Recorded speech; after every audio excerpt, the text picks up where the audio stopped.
Have you ever wondered why cities like Montreal and Quebec City have municipal parties? Political parties are quite common in provincial or federal politics. Think the CAQ or the federal Liberals, but they're a lot less common in municipal elections. In fact, in most of Canada, political parties are thought of more as vehicles for bickering or prioritizing the goals of a party over the needs of constituents. It's why you'll find that most candidates in municipal elections in general tend to run as independents. So why do we have this structure in Montreal, and does it actually serve us? The first thing you should know is that historically, municipal parties have had a bad rap. During a period called the Progressive Reform era, political parties became more associated with corruption. They only really emerged in Montreal in the 1960s with the Civic Party, led by Jean Drapeau.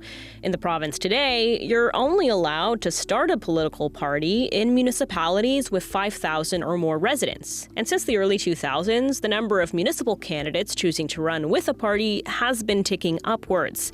Similar changes are also happening outside Quebec. Since last year, Edmonton and Calgary are officially allowed to list the party affiliations of municipal candidates on ballots. But is this a good thing? Let's start with the positives. Running with a political party provides resources and finances. Political parties are allowed to raise funds in ways that aren't available to independent candidates. And experts say that this can actually be a good thing because it gives people with a variety of income levels and backgrounds an entry point into politics. Another positive is exposure. Running with a party helps get your name out there. There's also the element of how city councils have become increasingly political. One expert explains that voters expect a lot more from cities today. It goes way beyond just garbage pickup and snow plowing. We expect cities to do something about climate change adaptation. We expect them to do something about social development, about immigration. One criticism we hear about the party system is that it creates a partisan dynamic at council. Chiasson was part of a team that actually looked into this. He says according to an overview of 20 Quebec municipalities, how parties worked together depended on how they shared power at council.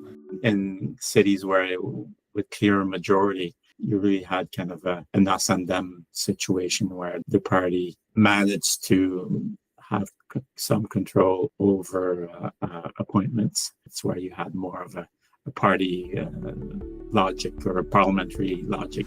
There are also ongoing concerns about the potential for corruption and collusion within party systems, and we do have recent examples of this. In 2015, the Charbonneau Commission identified years of collusion between the construction industry and the Union Montreal party in municipal contracts and party financing. A number of safeguards were later implemented to keep this from happening again. Another criticism is that a party system may limit how a councillor votes. Are they focusing on the needs of their constituents or just whatever their party wants? But this professor says that parties have found ways to give councillors more freedom. Il se peut qu'il y ait d'autres sujets qui arrivent et qu'on n'avait pas prévu dans le programme. Et dans ce cas-là, le vote peut être libre. Ou si c'est un dossier, par exemple, qui touche particulièrement le district dans lequel vous êtes élu, le vote peut être libéré aussi. Donc, il y a certains partis politiques qui ont essayé de trouver des formules un peu plus souples. Parties in Montreal's municipal election have different approaches to this. According to the party rules of Projet Montreal, free voting is technically allowed if dissent is accepted by the caucus, but the leader retains the right to impose solidarity. Transition Montreal says it would encourage free votes in some cases, including on ethical topics or files affecting a specific community. CBC reached out to Ensemble Montréal, Futur Montréal, and Action Montréal on their voting policies, but did not hear back in time for this report.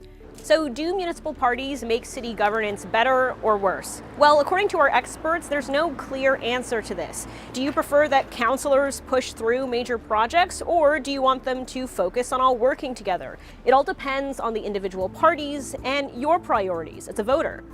What we do know for sure is that the system shows no signs of going away. It might even be gaining popularity in other provinces. Experts say for now they are keeping an eye on Calgary and Edmonton, which are seeing their new election rules in action. They say how that plays out in the next few elections will be the first test of whether the trend is actually catching on in the rest of Canada.